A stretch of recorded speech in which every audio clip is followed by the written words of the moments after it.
नमस्कार, आप देख रहे हैं पहाड़ टीवी और मैं हूं नवल खान। चलिए बुलेटिन की शुरुआत करते हैं, लेकिन उससे पहले एक नजर हेडलाइन। पटवारी पेपर लीक प्रकरण में एक और गिरफ्तार, भाजपा नेता अब भी फरार। बिगड़ा मौसम, पहाड़ी इलाकों में हुई बारिश, अगले 24 घंटे में ओलावृष्टि के हैं आसार। प्रदेश के खिलाड़ियों को अब मिलेगी सीधे सरकारी नौकरी, कार्मिक विभाग से मिली मंजूरी। पेपर लीक मामले में बेरोजगार संघ ने किया बड़ा खुलासा, कहा पेपर की सील टूटी नहीं थी, तोड़ी गई थी। उत्तराखंड बेरोजगार संघ के अध्यक्ष बॉबी पवार ने प्रेस वार्ता करते हुए बताया कि पेपर की सील टूटी नहीं थी, बल्कि गाड़ी के मालिक ने ये खुद खुलासा किया था। आप भी सुनिए बेरोजगार संघ के अध्यक्ष बॉबी पवार ने प्रेस वार्ता के दौरान क्या कुछ कहा। जो एक कंटेनर है जिसमें कि ये जो उनकी OMR वगैरह होती है वो दिल्ली के लिए रवाना होती है, उसमें मैं बताना चाहूंगा कि 11:11 पर रवाना होती है। 17 फुट लंबा एक कंटेनर होता है। 17 फुट लंबा कंटेनर में यहां से जब देहरादून से वो शहर को छोड़ते हुए ट्रक आगे बढ़ता है तो उत्तर प्रदेश की सीमा लगते ही मोहंड एक इलाका पड़ता है। वहां पर उत्तराखंड नंबर की दो गाड़ियां, एक देहरादून नंबर UK 07 और एक UK 08 रुड़की नंबर की गाड़ियां उन कंटेनर का उस पीछा करती है और मोहन के इलाके में उसे रोक लेती है। वहां पर उस कंटेनर का ताला तोड़ा जाता है। वहां पर फिर जो डिजिटल लॉक होता है, ताले लगने के बाद जो डिजिटल लॉक होता है उसको भी तोड़ा जाता है।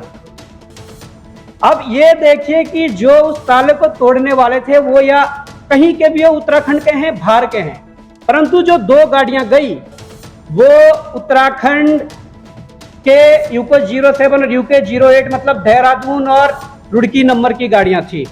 उन्होंने वहां पर ताला तोड़ा। 17 फुट के, अब गंभीरता देखिए विषय की, 17 फुट के कंटेनर में उन्हें पता है कि 17 फुट के कंटेनर में जो वो कॉफियां रखी गई है वो किस जगह रखी गई है। वो ताला तोड़ने के बाद सीधे वहीं जाते हैं, उस लोकेशन पे जाते हैं। नहीं तो 17 फुट में वो पहले ढूंढते फिरते। वो किस लिए होता है? वो इसलिए होता है कि उन्हें पता होता है, क्योंकि अंदर के लोग जहां से OMR बाहर निकलती है वहां से उन्हें पता होता है कि कहां पे रखा है, कहां पे शिफ्टिंग की गई है। ये सारी चीजें उन्हें बता दी जाती है। तो मैं कहना चाहूंगा कि जो पटवारी और इसमें जो सील वाला प्रकरण हुआ, आयोग ने हाथ खड़े किए, आयोग अपनी सफाई दे रहा है। हमारा जो सरकार है वो बड़े बड़े होल्डिंग लगा रही है कि हमने नकल रोधी कानून लाने के बाद 3 परीक्षाएं सफलतापूर्वक पूरी कर दी है, जबकि हालात ये है कैसे डिजिटल लॉक तोड़ा गया, किस प्रकार से वो कॉपियां बाहर निकाली गई। और मैं चाहता हूं कि हमारे साथ जो कुलदीप भाई हैं, इनका ट्रांसपोर्ट का पूरा अपना बिजनेस है, ऑल इंडिया बेस पर, इनकी वो गाड़ी थी। मतलब आपके साथ यहाँ से गाड़ी जाने के बाद जो घटना हुई, आप एक्सप्लेन करिए पूरे पत्रकार महोदयों के साथ कि क्या से क्या शुरू से लास्ट तक। मेरा नाम कुलदीप सिंह ढींगरा है। हमारी कंपनी का नाम दिल्ली वापी रोड लाइन्स है। हम ब्लू डार्ट में पिछले 13 साल से चल रहे हैं। 25 तारीख को एग्जाम होता है, यहाँ पर आईलेट्स का एग्जाम होता है। 25 तारीख को ये शाम को शीट्स ब्लू डार्ट के ऑफिस में आती है और उसके बाद वो गाड़ी में हमारी में लोड होती है और हमारा ड्राइवर के साथ मिलकर, मतलब ये बहुत बड़ा नेक्सस है ये। वो हमारे ड्राइवर को लालच देते हैं, भाई आपको हम 30 लाख रुपए दे देंगे अगर आप हमें कंटेनर खोलने दोगे और हमें उसमें से आंसर शीट निकालने दोगे। वो गाड़ी यहीं से कैच कर लेते हैं, अपना ब्लू डार्ट निरंजनपुरा से निकलते ही गाड़ी कैच कर लेते हैं। बॉन्ड जाके वो गाड़ी वहां पर मतलब खड़ी करते हैं। उसमें डिजिटल लॉक, ई लॉक लगा हुआ है, तो ई लॉक को वो हैक करते हैं और ई लॉक को खोलते हैं और उसमें से आंसर शीट्स वो निकाल लेते हैं। और ड्राइवर के साथ साथ 3 के 4 गाड़ियां उनकी साथ में थी और वो आंसर शीट्स वगैरह जो होती हैं वो अपने साथ गाड़ी के अंदर रख लेते हैं। अब उसमें आंसर शीट चेंज हुई हैं या उसमें लिखा गया है, वो जो लड़कियों की जिनकी भाई जिन्होंने सेटिंग करी हुई, हम खाली शीट दे के आएंगे, उनकी शीट भरी गई है, तो वो लोग वहां तक सहारनपुर तक, अपना गाजियाबाद तक लॉक खुलता कहाँ पर है, मोहंड में, और दोबारा रीलॉक होता है जाके गाजियाबाद जाके। फिर वो उसको ड्राइवर को पैसा देते हैं और पैसा देके उसको कहते हैं यार तू ये पैसा मेरे को वापस दे दे, हम तेरे को दे देंगे, एयरपोर्ट पे तू जाएगा, अंदर तेरे को पकड़ लेंगे। मैं ब्लू डार्ट में जितेंद्र, मैं ब्लू डार्ट में गाड़ी आज 10 साल से चला रहा हूँ। 2 साल से मेरे को बंदे परेशान कर रहे हैं। 30 लाख रुपए की लालच में हमने गाड़ी खुलवाई। गाड़ी नंबर 8707। पूरा number DL1L DL1L AA AA 8707। गाड़ी मैंने खुलवाई कहाँ पर? मुजफ्फरनगर। कितने बजे? लगभग ये 12:15। कितने बजे? ये सब ताला खुलने का पता नहीं। गाड़ी मेरे 5:21 पे रुकी गाड़ी। ऑफर मेरे को 2 ही बजे मिला था कि आपका ताला खुल चुका है, देर कर चुकी है। आपने गाड़ी कहाँ खड़ी की थी? मुजफ्फरनगर। वो वहीं आके बोले थे। हाँ, क्या बोले? ताला खुल चुका है, सील टूट चुकी है। सील कर चुकी थी। बोले ताला भी खुल तुम्हारे चुका सामने था। काटा है वो ताला? नहीं, सील को मैंने नहीं जान पाया था। तो आप कहाँ थे उस टाइम? गाड़ी चला रहा था। सील घाटी में या कहीं भी कटी है गाड़ी। जैसे अब यहाँ कहीं गाड़ी नहीं हमारी रुकी है गाड़ी, मगर ये बैरियर पे ही या तो ताला खोला गया मेरा। कौन सा बैरियर? ये यहाँ घाटी में। नाम बोलो ना। यूपी बॉर्डर वाला बैरियर। UP border. अच्छा, ये वाला नाम बोल दो ना, कौन सा? पहाड़ी वाला। घाटी उतरते हुए यूपी बॉर्डर पहाड़ी उत्तरांचल वाला। उत्तरांचल का बैरियर पे जाम लगने के कारण में सील काटी गई और वहीं पे ताला भी खोला गया। आपको पता नहीं चला? नहीं, कैसे पता नहीं चला? मैं तो गाड़ी चला रहा था। अच्छा, फिर आपको कैसे पता चला? 2 बजे आपको कॉल आई है? मेरे को 2 बजे कॉल आई है। 2 बजे कॉल आने के लिए मैंने टूल कटाया, देवबंद वाला पार किया। 2 बजे देवबंद वाला? 2 बजे करीब मैंने वो टूल पार किया। मेरे पास गाड़ी लगाई गई आगू। बोले गाड़ी रोको, लाल बत्ती की गाड़ी थी। मैं गाड़ी रोकी, हमने क्या बात है? बोले तुम्हारी सीट की सिम काट दी। मैं गाड़ी से उतरा, वैसे मेरे को गाड़ी में डाला गया। गाड़ी से हैंडवेयर दूसरा ड्राइवर गाड़ी चलाई। फिर जाके ये मुजफ्फरनगर अस्पताल में मैं परमानेंट गाड़ी चला रखता हूँ, वहाँ पे खड़ी करता हूँ डेली गाड़ी। वहाँ पे मेरे को खड़े करके उनकी भी गाड़ी वहीं पे खड़ी रही कम से कम 20 मिनट के लगभग। फिर वहाँ से चल रही है 7 बजे करीब, ये 5 बजे करीब ये सोनीपत गाड़ी मेरी पहुँची। मेरे को पहुँचाया इन्होंने वही 7 बजे करीब वहाँ पे पीछे गाड़ियों में। बोले गाड़ी तुम्हारी चल रही, कोई टेंशन नहीं तुम्हें। ये गाड़ी में ड्राइवरिंग को कर दूसरा कर रहा था ड्राइवर? लड़का था। आपने आपको इनकी अपनी गाड़ी में रख लिया था? हाँ, देवबंद टूल पार करके मेरे को गाड़ी से गिफ्ट कर दिया गया था। पटवारी पेपर लीक प्रकरण में एसआईटी हरिद्वार ने एक और गिरफ्तारी की है। आपको बता दें कि पटवारी पेपर लीक प्रकरण में थाना कनखल में फरार चल रहे 50,000 के इनामी अभियुक्त डेविड पुत्र साधु राम को एसआईटी टीम ने पकड़ने में सफलता हासिल की है। आपको बता दें कि अपने साथियों से मिलकर पटवारी लेखपाल भर्ती में अभ्यर्थियों से लाखों रुपए और एजुकेशनल डॉक्यूमेंट प्राप्त कर उन्हें बिहारीगढ़ स्थित रिजॉर्ट में परीक्षा की तैयारियां कराता था, जो गिरफ्तारी से बचने के लिए लगातार फरार चल रहा था। एसएसपी अजय सिंह का कहना है कि एसआईटी की जांच सही दिशा में आगे बढ़ रही है। हमारा लक्ष्य हर दोषी को सलाखों के पीछे भेजना है। वहीं आपको बता दें कि भाजपा नेता संजय धारीवाल अब तक फरार चल रहा है। पूरे प्रदेश में लगातार बारिश हो रही है, जिससे तापमान में भारी गिरावट दर्ज की गई है। वहीं दोपहर में ओलावृष्टि से लोगों को ठंड से दो चार होना पड़ा, जिससे बचने के लिए लोगों को गर्म कपड़ों का सहारा लेना पड़ा। वहीं मसूरी में बदले मौसम का मसूरी में मौजूद पर्यटकों ने जमकर लुत्फ उठाया। वहीं आपको बता दें कि ओलावृष्टि से किसानों को भारी नुकसान हो रहा है, क्योंकि इस वक्त फसलें तैयार है, जिससे किसान मायूस है। मौसम विभाग द्वारा अगले 2 दिनों तक भारी बारिश और तेज हवाओं की संभावनाएं व्यक्त की गई है, जिसको लेकर जिला प्रशासन द्वारा येलो अलर्ट जारी कर दिया गया है। वहीं मौसम के बदले मिजाज से स्थानीय लोगों और मजदूरों को भारी परेशानियों का सामना करना पड़ रहा है।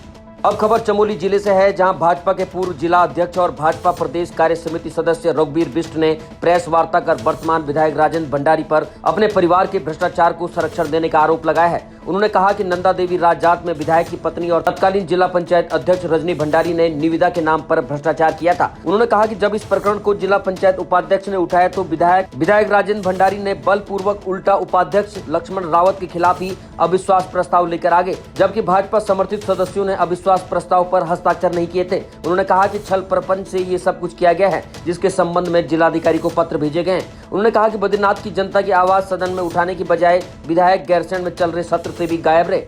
अब खबर हरिद्वार से है, जहां एसएसपी अजय सिंह के नेतृत्व में पुलिस को बड़ी सफलता मिली है। पोक्सो केस के अपराधी रवि सक्सेना, जिस पर 50,000 का इनाम भी पुलिस ने घोषित किया था, उसको पुलिस ने धर दबोच लिया है। आपको बता दें कि घर की कुर्की के बाद वो छिपता फिर रहा था।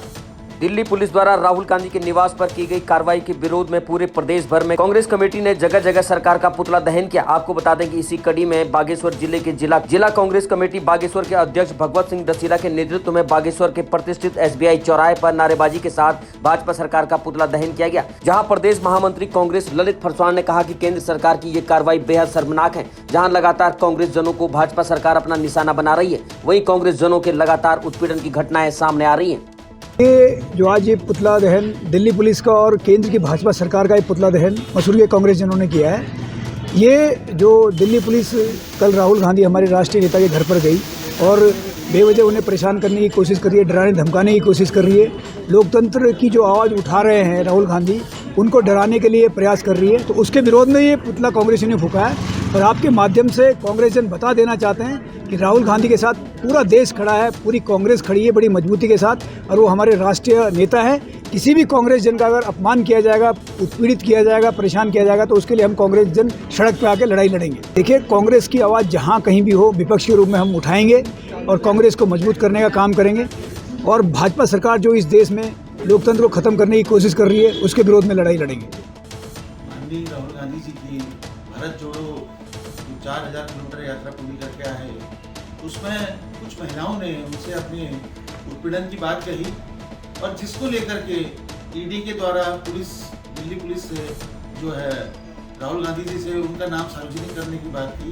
तो इस बात की हम निंदा करते हैं और समस्त कांग्रेसन हम जनपदवासी इस बात की घोर भर्त्सना करते हैं और निंदा करते हैं, क्योंकि किसी भी महिलाओं की गोपनीय बातों को सार्वजनिक करना ये एक पाप है और जिसको लेकर के दिल्ली पुलिस द्वारा माननीय राहुल गांधी जी का उत्पीड़न किया जा रहा है, इसकी हम कठोर शब्दों में निंदा करते हैं। सरोवर नगरी नैनीताल में अपने निर्धारित समय में पहुंचने वाले मुख्यमंत्री पुष्कर सिंह धामी को भयंकर कोहरे और मूसलाधार बारिश ने रोक दिया। इसके बाद उन्होंने खिलाड़ियों को वर्चुअल माध्यम से अपना आशीर्वाद दिया। आपको बता दें कि DSA मैदान नैनीताल में स्वर्गीय NK आर्य मेमोरियल क्रिकेट टूर्नामेंट के पुरस्कार वितरण समारोह में प्रतिभाग करने के लिए सरोवर नगरी नैनीताल पहुंचने वाले थे, जिसके बाद भयंकर कोहरे और मूसलाधार बारिश ने उन्हें रोक दिया। इसके बाद वो वर्चुअल माध्यम से खिलाड़ियों से जुड़ेंगे।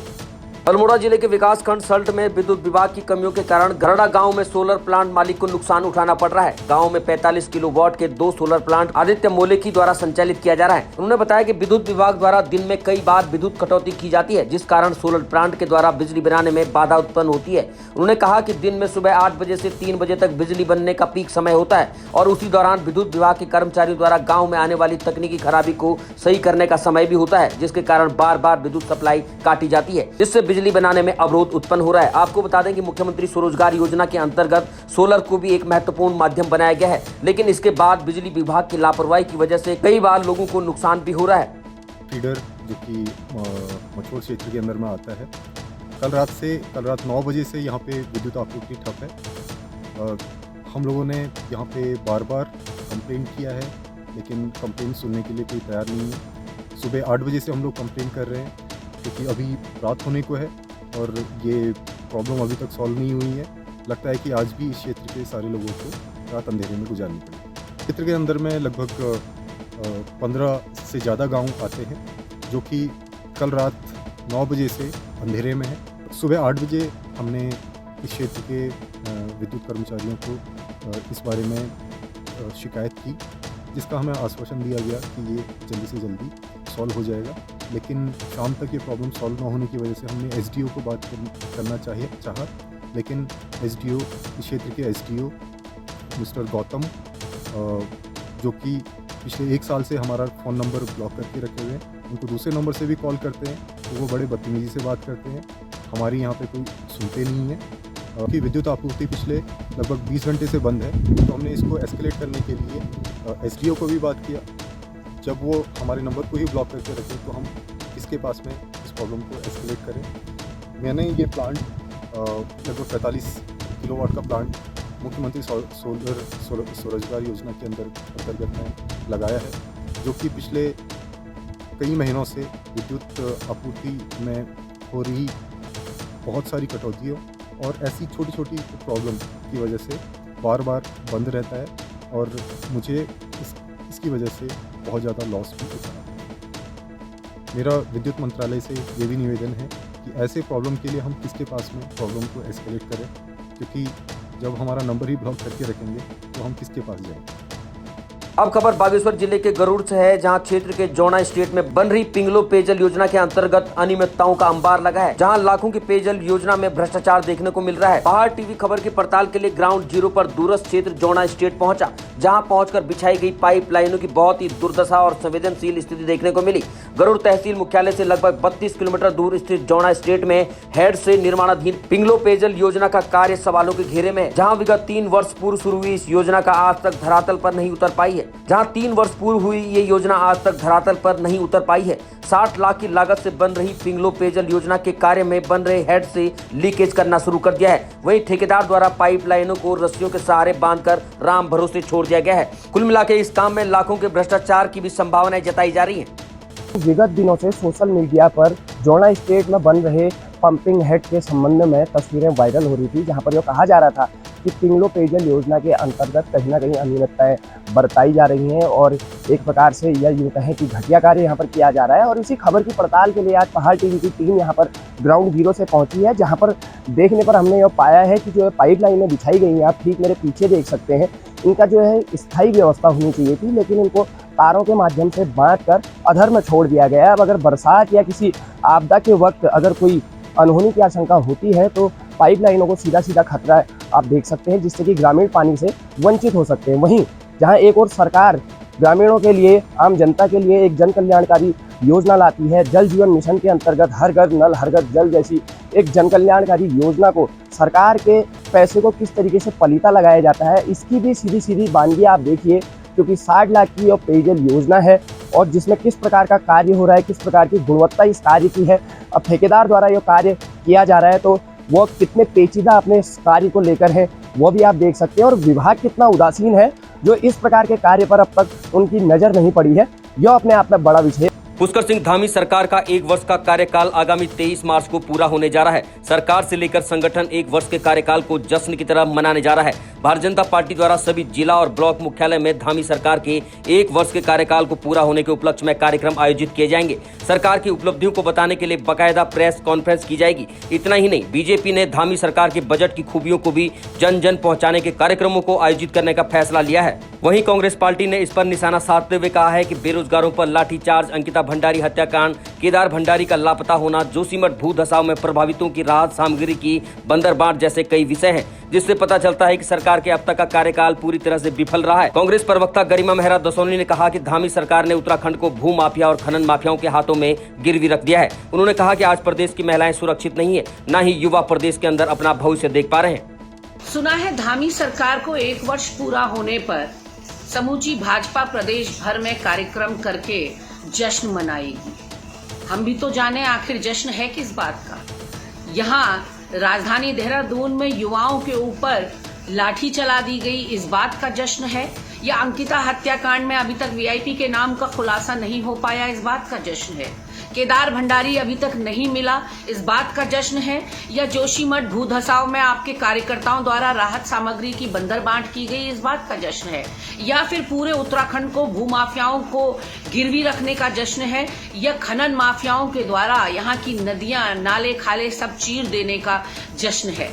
जश्न आखिर है किस बात का कि आपके भारतीय जनता पार्टी के जो पदाधिकारी हैं एक के बाद एक यहाँ के भर्ती घोटालों में संलिप्त पाए जा रहे हैं। जश्न इस बात का है, या आपके 6 पार्षदों ने अंसल ग्रीन वैली में जो सत्ता का नंगा नाच दिखाया, जश्न इस बात का है। जश्न इस बात का है कि जिला सहकारी बैंक टिहरी का 1 करोड़ रुपया पिछले 10 सालों में आपके प्रदेश महामंत्री ने अभी तक नहीं लौटाया, या विजय वात्सल्य कांड में आपकी महिला नेत्री का नाम हत्या के षड्यंत्र, साजिश और जबरन दाह संस्कार में सुर्खियों में आ रहा है, इस बात का जश्न है। आखिर जश्न है किस बात का? भारतीय जनता पार्टी बताए तो सही। न महिलाएं आपकी राज में सुरक्षित हैं, न युवा अपना भविष्य देख रहे हैं प्रदेश के अंदर, और कहीं न कहीं किसानों का तो आपने बुरा हाल कर रखा है। व्यापारी जीएसटी और नोटबंदी के कर्ज तले दबता चला जा रहा है। तो क्या जश्न इस बात का मनाया जा रहा है कि आपने उत्तराखंड को गर्त में ले जाने का काम कर दिया?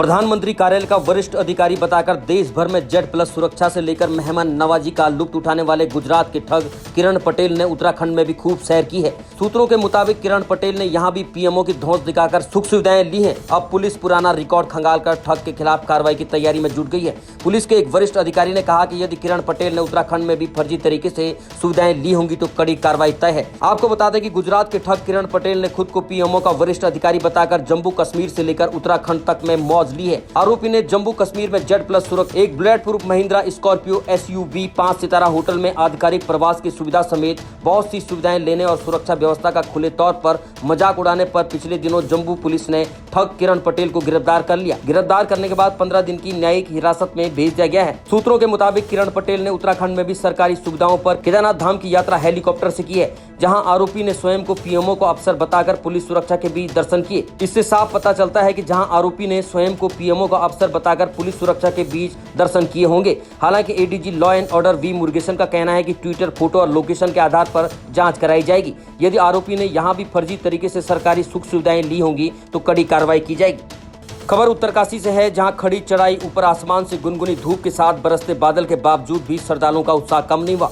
दरअसल ये दृश्य देखने को मिला उत्तरकाशी जिले के सबसे पौराणिक यात्रा पंचकोसी यानी कि वारुणी यात्रा में, जहां पर यात्री जैसे ही यात्रा के मुख्य पड़ाव वरुणावत शिखर के टॉप पर स्थित ज्ञानजा गांव के ज्ञानेश्वर महादेव और ज्वाला मंदिर में पहुंचे तो वहां पर श्रद्धालु गढ़वाली भजनों पर जमकर झूमे। तो यात्रा के दौरान ब्लॉक प्रमुख विनीता रावत और भाजपा नेता जगमोहन रावत ने भी श्रद्धालुओं और ग्रामीणों के साथ रासो तांडों पर जमकर नृत्य किया। अब खबर हरिद्वार जिले के लक्सर से है, जहां तहसील क्षेत्र ब्राह्मणवाला उर्फ टांडा जलालपुर गांव में कुछ ग्रामीणों द्वारा भीमराव अंबेडकर की मूर्ति को रातों रात ग्राम समाज की भूमि पर स्थापित किए जाने का मामला आखिरकार पुलिस और प्रशासन द्वारा घंटों चली वार्ता के और मशक्कत के बाद शांत हो गया। जानकारी के मुताबिक दरअसल गाँव के अंदर कुछ ग्रामीणों द्वारा ग्राम समाज की भूमि पर भीमराव अंबेडकर की मूर्ति स्थापित किए जाने को लेकर विवाद खड़ा हो गया था, जिसके बाद सूचना पाते ही मौके पर भारी पुलिस बल की टुकड़ी और प्रशासन मौजूद रहा। आखिरकार ग्रामीणों को प्रशासन द्वारा शांतिपूर्वक समझाने बुझाने के बाद सहमति कर ली गई, जिसके मुताबिक भीमराव अंबेडकर की मूर्ति को अन्य जगह चिन्हित करते हुए उन्हें विस्थापित करने की बात पर सहमति बन गई है। देखिए, सुबह जैसे सूचना प्राप्त हुई कि भाई ब्राह्मणवाड़ा गांव में मूर्ति स्थापित की गई और जिसमें कुछ अन्य समुदाय के लोगों द्वारा विरोधाभास किया जा रहा था, तो मौके पर पहुंचकर ये यहाँ प्राप्त हुआ है कि भाई प्रतिमा जो है अनाधिकृत तरीके से ये सरकारी भूमि पर रखी हुई थी, उसके वहाँ से हटा करके सर्वसहमति से नई जगह चिन्हित की गई है, जहाँ से सम्मान बाबा साहब की प्रतिमा को अनावरण किया जाएगा। अब खबर टिहरी गढ़वाल के नगर पंचायत घनसाली से है, जहां पर राष्ट्रीय स्वयंसेवक संघ द्वारा घनसाली मुख्य बाजार में पथ संचलन कार्यक्रम का आयोजन किया गया, जिसमें घनसाली विधायक शक्तिलाल शाह और सैकड़ों की तादाद में पहुंचे RSS स्वयंसेवकों ने भारी बरसात में घनसाली में पथ संचलन किया, जिसको देखकर आम नगर वासियों ने इस कार्यक्रम की जमकर तारीफ की। सेवक संघ अपने इस चैत्र शुक्ल प्रतिपदा पर अपनी भारतीय संस्कृति का नव संवत्सर का जो वर्ष है उसको मनाते हैं। इसके परिप्रेक्ष्य में राष्ट्रीय स्वयंसेवक संघ हर प्रतिवर्ष इस पर पथ संचलन के कार्यक्रम करते हैं। पथ संचलन का उद्देश्य यही है लोगों में एक जन जागृति आए और राष्ट्रीय स्वयंसेवक संघ के जो स्वयंसेवक हैं, जो आद्य सरसंघचालक हमारे जो प्रथम इस राष्ट्रीय स्वयंसेवक के संस्थापक हैं डॉक्टर हेड केशवराव बलराम हेडगेवार जी, उनको भी हम प्रणाम करते हैं। उस परिप्रेक्ष्य को लेकर राष्ट्रीय स्वयंसेवक संघ के सभी लोग पूर्ण गणवेश के साथ एक बार वर्ष भर में इसी प्रकार से समाज के बीच में इस कार्यक्रम को प्रस्तुत करते हैं। आज के इस कार्यक्रम में 235 से अधिक स्वयंसेवक इसमें प्रतिभाग लिया। सभी लोगों का यहाँ पर अच्छा जोश खरोश के साथ यहाँ पर प्रतिभाग रहा है। धन्यवाद। अब खबर रुड़की से है, जहां शुक्रवार की देर रात से शुरू हुई बारिश से रुड़की में जगह जगह जल भराव की समस्या देखने को मिली। वहीं रुड़की की एक कॉलोनी की गलियों में जल भराव देखने को मिला। हालांकि पिछले कई सालों से बिन बरसात इस कॉलोनी में जल भराव की समस्या बनी हुई है। आलम यह है कि कॉलोनी की इस गली में रहने वाले लोगों को मस्जिद में नमाज पढ़ने जाने के लिए भी काफी दिक्कतों का सामना करना पड़ता है। आलम यह है कि कॉलोनी के इस गली में रहने वाले स्कूली बच्चों को भी इस गंदे पानी से होकर गुजरना पड़ता है, जिससे लोग गिरकर चोटिल हो रहे हैं। वहीं मस्जिद में नमाज पढ़ने के लिए जाने के लिए भी काफी दिक्कतों का सामना करना पड़ता है। बावजूद इसके जनप्रतिनिधि इस ओर कोई ध्यान नहीं दे रहे हैं। इसी परेशानी के चलते यहाँ रह रहे लोग पलायन करने के लिए मजबूर हैं। समस्या है पानी की हमारी, और बार बार जो है जो यहाँ के प्रतिनिधि हैं उन्हें बोलना भी आता है, गए भी हैं मगर हमारा फिर भी जाए उसके बाद कोई सुनवाई नहीं हो रही हमारी। यह है कि समस्या इतनी बड़ी है, कोई कल को अगर कोई इंतकाल फरमा जाए, कुछ भी हो जाए तो मतलब वो कहाँ को निकलेंगे। मसला यह है कि नमाजी नमाज पढ़ने के लिए कहाँ को जाएगा। किधर से जाएगा। मतलब इतनी बड़ी कंडीशन, बहुत ज़्यादा सिचुएशन ख़राब है। नगर पंचायत में गए हम, पुलिया उठवा दो जिससे हमारा पानी इधर ना आवे। अगर पुलिया उठ जाएगी तो क्या कम से कम इतना तो हो जाएगा, कम से कम जो है पानी आगे बह के चला जाएगा। ये समस्या तो काफ़ी समस्या है, कम से कम कहीं लगभग 4-4.5 साल से ऐसे ही पानी भर रहा है लगभग। ये कंडीशन हो रही है, समस्या सबके सामने रख ली है, मगर है कि समाधान नहीं होने को तैयार। उत्तराखंड में मौसम का मिजाज लगातार बिगड़ा हुआ है। पहाड़ी क्षेत्रों और मैदानी इलाकों में लगातार बारिश हो रही है। वहीं उत्तराखंड में 4 धाम यात्रा की तैयारियां जोरों पर चल रही है और मौसम की बेरुखी के चलते पुनर्निर्माण कार्य भी प्रभावित हो रहे हैं। आपको बता दें कि केदारनाथ यात्रा को लेकर संबंधित विभागों की तैयारियां जोर शोर से चल रही है। हालांकि धाम में बर्फबारी और बारिश लगातार हो रही है, बावजूद इसके मजदूर बर्फ साफ करने में लगे हैं, जिससे पुनर्निर्माण के कार्यों को शुरू किया जा सके। पैक जिले के जिलाधिकारी मयूर दीक्षित ने यात्रा को सुव्यवस्थित ढंग से संचालित करने के लिए मार्च माह के अंत तक सभी काम पूर्ण करने के निर्देश अधिकारियों को दिए हैं। उन्होंने बताया कि केदारनाथ पैदल यात्रा मार्ग जिन जिन स्थानों पर क्षतिग्रस्त है, वहां रेलिंग टूटी हुई है, उसके मरम्मत का काम तेजी से चल रहा है। मुख्यमंत्री पुष्कर सिंह धामी ने अपने तय कार्यक्रम के अनुसार अपनी विधानसभा चंपावत पहुंचे। इस मौके पर मंत्री रेखा आर्य भी मौजूद रही। मुख्यमंत्री ने सबसे पहले बिहारी खाटू श्याम मंदिर पर पहुंचकर मत्था टेका और प्रदेश की खुशहाली की कामना की। उसके बाद मुख्यमंत्री ने टनकपुर से राजस्थान के श्री खाटू श्याम मंदिर यात्रा के लिए बस सेवा का पूर्ण विधि विधान से पूजा पाठ कर शुभारंभ किया। जिसके बाद मुख्यमंत्री टनकपुर में आयोजित हो रहे आजीविका सरस मेला स्थल में पहुंचे, जहां मुख्यमंत्री ने दीप प्रज्वलित कर मेले का शुभारंभ किया। अभी तक की खबरों में इतना ही। आगे की खबरों के लिए देखते रहिए पहाड़ टीवी। तब तक के लिए नमस्कार।